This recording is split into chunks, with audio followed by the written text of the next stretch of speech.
ఆమేన్. మన మధ్యలో brother Joseph ఉన్నాడు. చిన్న సాక్ష్యం పంచుకుంటాడు కొన్ని నిమిషాలు.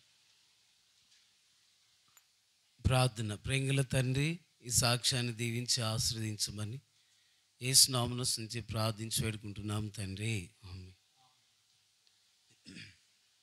దేవుడు ఈ యొక్క ఉదయకాలం నుండి ఇంతవరకు కూడా దేవుడు మనతో ఆయా రీతిలుగా మాట్లాడుతూ వస్తుంటున్నారు.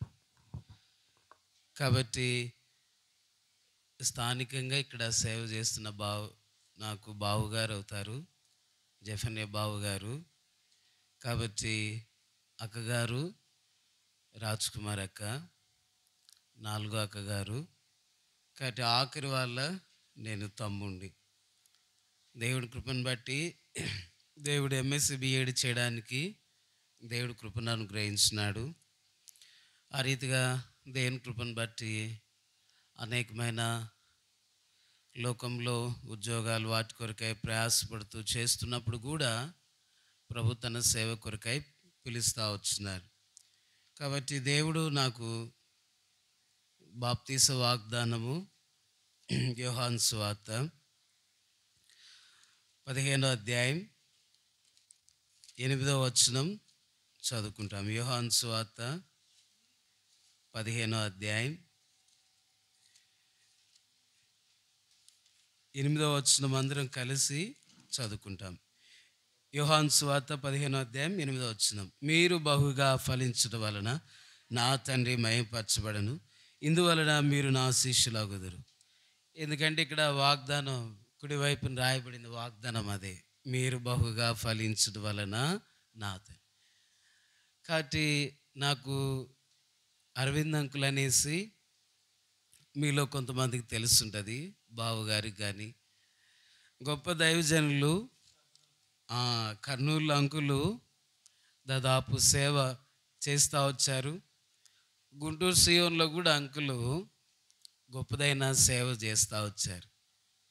అంకుల్ పేరు ఎందుకు జ్ఞాపకం చేస్తున్నానంటే, అప్పుడు అంకుల్ గారు గుంటూరులోండి సేవ చేస్తున్నప్పుడు అంకులు ఒక పావురాన్ని పెంచేవాళ్ళంట.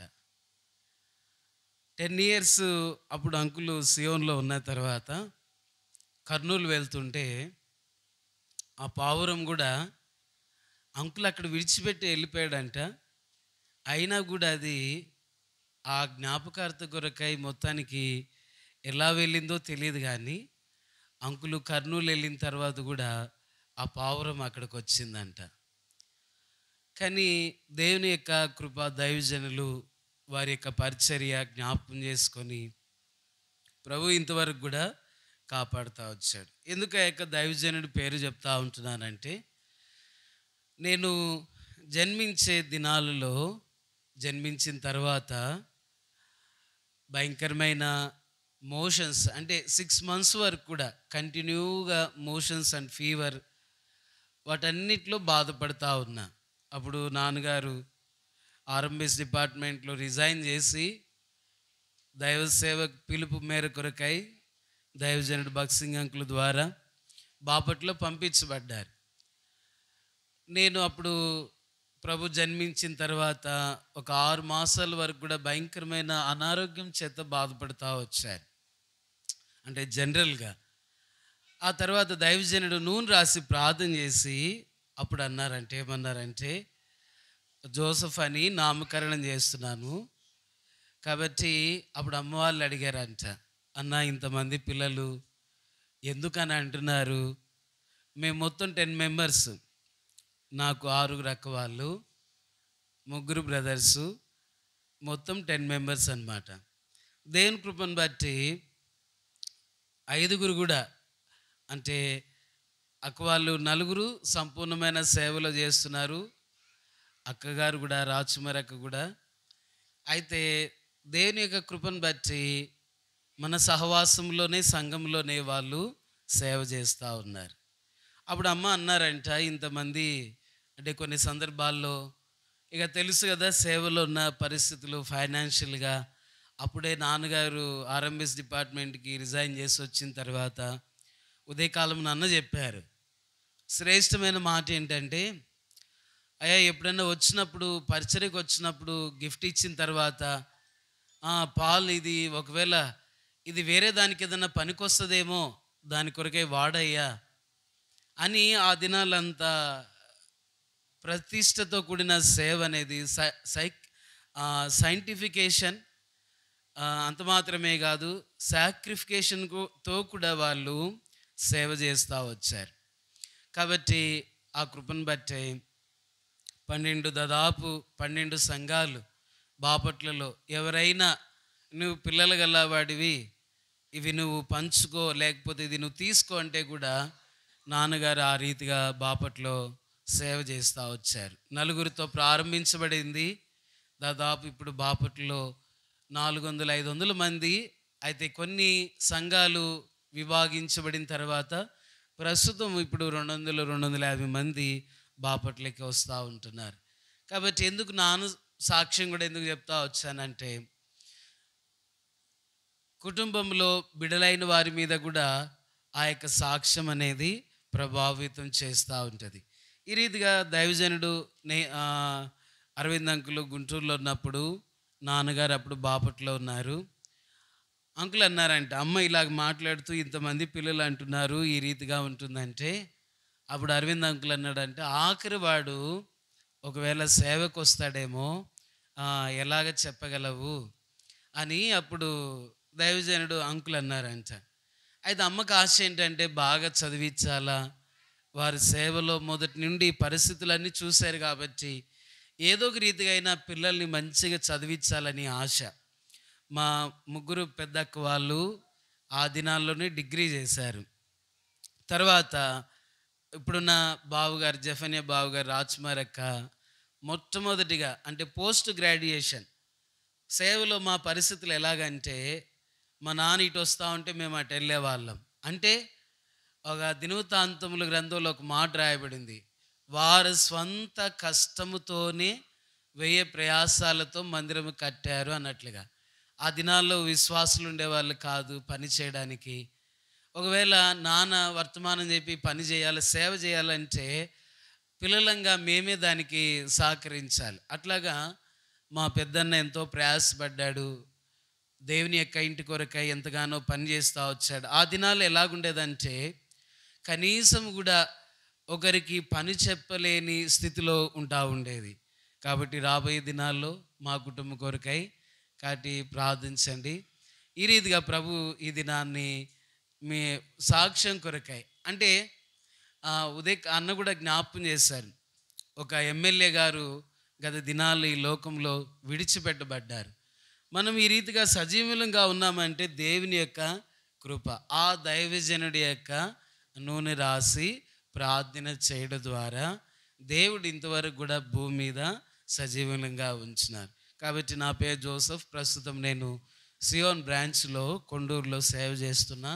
నాకు తిమోతి అంకుల్ వివాహం చేస్తున్నారు. తిమోతి అంకులే నా వివాహం చేస్తున్నారు 2019. తర్వాత తిమోతి అంకులే నాకు బాప్తీసం ఇచ్చినారు. ఎందుకంటే చాలా దగ్గర సన్నిహితం అన్నమాట తిమోతి అంకుల్ యొక్క సాక్ష్యం ఎన్నిసార్లు విన్నానంటే వినేటప్పుడు కూడా ఎలాగైతే అంకుల్ పలికారో అలా మాటలు వచ్చాయన్నమాట.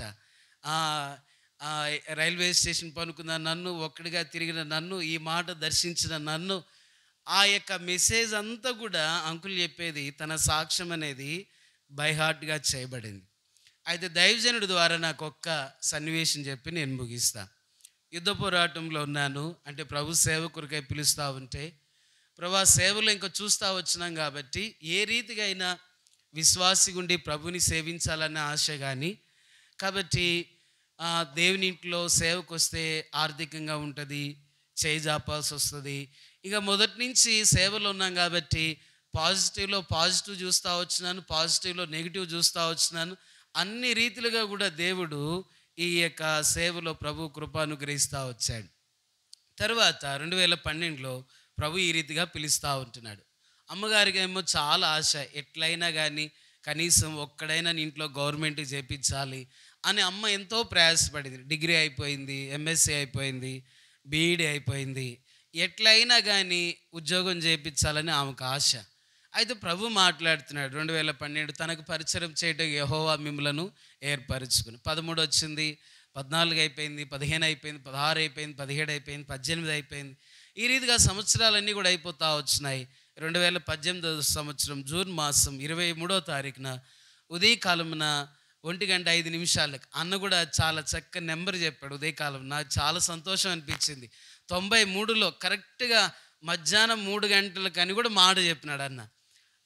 అన్ని సంవత్సరాలు అయిన తర్వాత గుర్తుపెట్టుకోవడం నిజంగా ఎంత సంతోషం అనిపించిందో. కొన్ని మాటలు కొన్ని సందర్భాల్లో మన జీవితంలో గుర్తుండవు అవి. అయితే ప్రభు ఆ దినం ఎందుకు చెప్తున్నానంటే, దానికి ముందు మాసంలో 6 మాసాలు నేను హాస్పిటల్లో జాయిన్ అయ్యాను. అంటే నాకు సర్వసాధారణమైనతో ప్రారంభించబడింది టైఫాయిడ్, మలేరియా ఫీవర్ అనేది. నాలో ఉన్నదానిని నేను కనుగొనడానికి, ఐడెంటిఫై చేయడానికి 6 మాసాలు పట్టింది.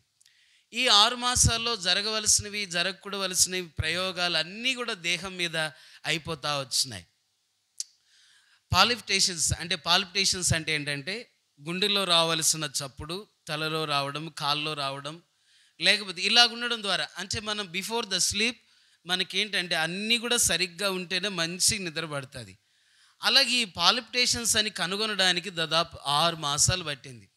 అప్పటికి నంద్యాలలో చాలా పేరుగాంచిన డాక్టర్స్ ఉన్నారు, రాయవెల్లూరులో చదివిన వాళ్ళు ఎట్లా అంటే, నాకు అర్థమైంది, ఒకడు సర్వలోకం సంపాదించి తుదకు తన ప్రాణం పోగొట్టుకునేవానికి ఏం ప్రయోజనం అన్నట్లుగా వారు 12, 13, 14 సంవత్సరాలు చదివినప్పటికీ కూడా వారు మనిషి మీద ప్రయోగం అంటే ఏదన్నా ఒక పలానా ట్యాబ్లెట్ ఇస్తే అది ఒకవేళ కొంతవరకు పనిచేయడం, మళ్ళీ ఇంకొకటి అట్లా. ఒక సందర్భంలో ఒమినోకార్టిల్ అని రాశాడు. ఆ డాక్టర్ గారే రాశాడు ఆయన. తిరిగి నేను, సార్ మీరు నాకు ఇది ఒమినోకార్టిల్ రాశారంటే, ఏంటి నువ్వు ఒమినోకార్టిల్ వాడుతున్నావా అన్నాడు. యాక్చువల్గా అది ఒమినోకార్టిల్ ఏంటంటే, ఈ కోవిడ్ వచ్చిన తర్వాత బ్లడ్ షుగర్ లెవెల్స్ని భయంకరంగా రేజప్ చేస్తుంది అనమాట. అట్లా చాలామంది డెత్ కాజెస్కి వెళ్ళిన వాళ్ళు కూడా ఉన్నారు. అంటే ప్రభు సేవ కొరకై నిజముగా ఇంత బైబిల్లో ఒక చక్కని మాట ఉంది, ఎవడును తన కొరకై కాదు కానీ ఎదుటివాని కొరకై జీవించాలనే మాట బైబిల్లో రాయబడుతూ వచ్చింది. నిజముగా ఆ దినాల్లో ఉన్న పరిచర్య దేవుడు ఆ రీతిగా ముగింపులోనికి వస్తాను. దేవుడు కృపను బట్టి ప్రభు మాట్లాడుతుంటే ఎట్లయినా కానీ ఉద్యోగం చేయాలా ఆశ. ఏంటంటే దైవజనుడు భక్సింగ్ అంకులు నాన్నగారిని అన్న అదే చెప్పారు, Bapatla Rajarao uncle, Martin uncle, ఇట్లా అందరి పేర్లు అనమాట. అట్లా ఈ పేర్లు వస్తూ వచ్చినాయి. కాబట్టి దైవజనుడు భక్సింగ్ అంకులు బాపట్ల పంపించాడు కాబట్టి ఎట్లయినా కూడా బాపట్లో ఇల్లు కట్టాలా అని తలంపు వచ్చిందనమాట. సరే, ఎన్నో ప్రభు విధాలు మాట్లాడుతున్నాడు, లోబడుతున్నాను అలాగే చెప్తా ఉంటారులే దైవ సేవకులు, మైకుల్లో అరుస్తూ ఉంటారు, అలాగనే వాళ్ళు ఒప్పుదలకు తీసుకొస్తూ ఉంటారులే. కాబట్టి ఎవరు నా అనేది ఎవరు సహాయపడతారులే. ఒక పక్కన దైవ అంశము పనిచేస్తున్నప్పటికి కూడా అవి వాయిదాలు వేస్తూ వస్తూ వచ్చినాను. అది 2016 సంవత్సరము. అప్పటికే ప్రభు మాట్లాడుతూ వచ్చినాడు. అయినా కూడా హెబ్రోను దాదాపు 11వ పిల్లర్ దగ్గరికి వెళ్ళి మళ్ళీ వెనక్కి వచ్చా. ఎవరు ఉద్యోగం ఇస్తారు, వాళ్ళు ఏమన్నా ఇస్తారా, వాళ్ళు ఏమన్నా రూపాయి పెడతారా, ఇవన్నీ కూడా ప్రభు మాట్లాడుతూ వచ్చాడు. తర్వాత అయిపోయిన తర్వాత ఈ సందర్భాలన్నిటి కొరకాయి ఇంకా ఉద్యోగం చేయాలా దేవుడి కృపను బట్టి ఆ రీతిగా అన్నప్పుడు, కొన్ని సందర్భాల్లో నేను డిగ్రీలో ఉన్నప్పుడు కూడా టోల్ ప్లాజాలో చేస్తూ వచ్చా. అంటే ఫ్యామిలీకి తెలియకుండా ఏదో ఒక రీతిగా. అప్పుడు నెల్లూరులో లోకనాథరావు అంకులు ఉన్నారు. అంకులు ఏం చేస్తూ వచ్చినంటే, మంచి అంటే క్వాలిఫికేషన్ అయినప్పటికి కూడా ఎమ్మెల్యే రికమెండేషన్ ఉంటే తప్ప కానీ ఆ టోల్ ప్లాజాలో పనిచేయడానికి కుదరదు. కాబట్టి కొన్ని లక్షల డబ్బులు అయినప్పటికీ దేవుడు కొంత దాని మీద అవగాహన ఉన్న ఏదో ఒక రీతిగా సరే నంద్యాలలో వచ్చినాం. నాన్న సేవ కృపను బట్టి అంత చక్కగా ముగించుకుంటూ వచ్చారు. నంద్యాలలో వెళ్ళినప్పుడు కొన్నిసార్లు కూడా స్కూల్లో జాయిన్ అయ్యాను. అక్కడ ప్రభు మాట్లాడుతుండేవాడు, అన్న సమయాన్ని క్షమించని, ప్రభు క్షమించిన కాక 5 నిమిషాల్లో ముగించేస్తా. అప్పుడు నంద్యాలలో ఉదయకాలం టీచర్స్ అక్కడికి వెళ్తుంటే క్లాస్లో ఒక అన్న ప్రేమన్న ఇట్లుంటే ఇబ్బంది పడతాడని స్కూల్లో జాయిన్ చేశాడు. చక్కగా వెళ్తున్నప్పుడు ప్రభు మళ్ళీ తిరిగి మాట్లాడుతూ ఉండేవాడు, చూడు ఉదయకాలం నుండి ఇంతవరకు ప్రయాసపడుతున్నావు, ఒక్క పాపికైనా ఒక్క వ్యక్తికైనా స్వార్థ కరపత్రిక ఇస్తే నేను ఎంతగా ఆశపడతాను అని ఎన్నోసార్లు ప్రభు విధాలుగా ప్రభు మాట్లాడుతూ వచ్చాడు. సరే, ఈ రీతిగా అయిపోయిన తర్వాత ప్రభు అనారోగ్యానికి అప్పచెప్పాడు. Typhoid, malaria fever. అక్కడ ఇంకా జాండీస్ 1.4 వచ్చినాయి. ఎందుకు వచ్చినాయో తెలియదు. అప్పటికే 0.4 అంటేనే ఎక్కువ. నంద్యాలలో ఒక మెడిసిన్ చెప్పిన తర్వాత అది వేసుకుంటే తగ్గిద్దంటే ఇంకా ఎక్కువ అవుతా వచ్చాయి. అంటే నేను ఎందుకు చెప్తున్నానంటే, రక్షణ నమ్మకపోతే ఎలాగైతే మరణానికి వెళ్తారో, సేవ కొరకే నిజంగా నేను అప్పుడు ప్రభా నేను సేవకు వస్తానంత వరకు కూడా దేవుడు మొత్తుతానే వస్తా వచ్చాడు. తర్వాత దేవుని కృపను బట్టి అయిపోయిన తర్వాత ఈ రీతిగా ఒకరోజు ఏమవుతా వచ్చిందంటే, తిమోతి అంకులు నంద్యాల వచ్చిన తర్వాత ఒక డాక్టర్ అన్న ఉన్నాడు. ఒక డాక్టర్ అన్న చాలా పరిచయము. అన్న కూడా లోకంలో పోరాడుతున్నాడు. అప్పుడు నాకు తెలియదు కానీ అన్న యూత్ మీటింగ్ నడిపించేవాడు, నేను పాటలు పాడేవాడిని, అన్న వర్తమానం చెప్పేవాడు. చాలా సన్నిహితం అన్నమాట. అసోసియేట్ ప్రొఫెసర్ అనమాట. అసోసియేట్ ప్రొఫెసర్ అంటే అసిస్టెంట్ ఉన్న డాక్టర్స్కి వాళ్ళు లెక్చరర్ క్లాసెస్ తీసుకుంటూ ఉంటారు. ఇంకా మన సహవాసంలో డాక్టర్ అంటే ఇంకెట్లుంటుంది. కాబట్టి అప్పటికి నాన్నగారితో ఎంతో సహాయపడుతున్నారు. నాకు తెలియదు అన్న పోరాటంలో ఉన్నాడని. సంక్రాంతి యొక్క హాలిడేస్ అన్నకేం చేస్తున్నారంటే, వాళ్ళ తల్లిదండ్రులు వచ్చినారు, భయంకరమైన గదిలో పెట్టారు, పూజలు చేస్తున్నారు. ఉదయకాలం నాకు ఫోన్ చేస్తున్నాడు, జోసెఫ్ నాకు పలానా హెల్ప్ ఉంది, హెల్ప్ చేస్తావా అన్నాడు. సరే అన్న హెల్ప్ చేస్తాను, తప్పే ఉంది, విశ్వాసికి హెల్ప్ చేస్తేమని. ఎప్పుడైతే ఆ గదిలోనికి వెళ్తా వచ్చినానో ఒక భయంకరమైన లాంటి ప్రభావం, అంటే ప్రభు అన్నాడు కదా, అంధకారం మీద శక్తుల మీద ఆయన అధికారం పొంది పరలోకంలో కూర్చున్నాడు అన్నట్లుగా. కాబట్టి ఆ రీతిగా ఒక ప్రభావం, అంటే దేవుని కృపను బట్టి ఆ మెట్టు వరకు వెళ్తా వచ్చినాను కానీ దాని నుండి ప్రభువైన యేసుక్రీస్తు వారు తప్పిస్తూ వచ్చినాడు. ఎందుకు ఈ మాట చెప్తా వచ్చినా అంటే, యాత్రా జీవితంలో మనం పోరాడునది ఎఫెసీయులకు రాసిన పత్రికలో రాయబడుతుంది. దురాత్మ శక్తులతోనూ అంధకారం యొక్క ప్రభావములతోనూ దేవుడు ఏం చేస్తూ ఉంటున్నాడు, మనం పోరాడుతున్నాం. ఈ రీతిగా అయిపోయిన తర్వాత ఇంకా నా విషయాలన్నీ కూడా నేను తిమోతి అంకులకు పంచుకున్నా. ఇలా జరుగుతుంది, ఇలా జరుగుతుంది, ఇలా జరుగుతుంది. దైవజనుడు ప్రార్థన చేసి ఏం చేసినాడు అంటే చిలంకూరికి పంపించినాడు. కాబట్టి ఈ రీతిగా ప్రభు సేవలు అన్నింటిలో సహాయపడుతూ వచ్చినారు.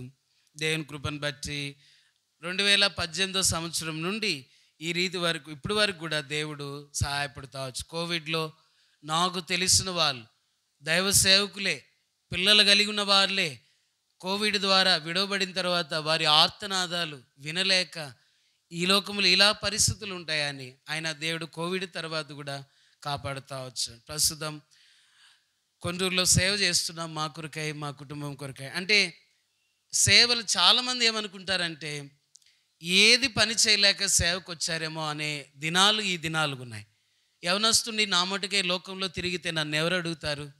శ్రేష్టమైన మాట ఏంటంటే, యవన కాలమున కాడి మోయిట నరునికి మేలు, దాన్ని మోపినవాడు యెహోవాయే. మా కొరకై, మా కుటుంబం కొరకై ప్రార్థించవలసిందిగా కోరుచుంటున్నాం. Praise lord. దయగల తండ్రి, మీకు స్తోత్రములు, వందనములు. సహోదరుడు జోసెఫ్ తన జీవితంలో మీరు చేసిన కార్యాలు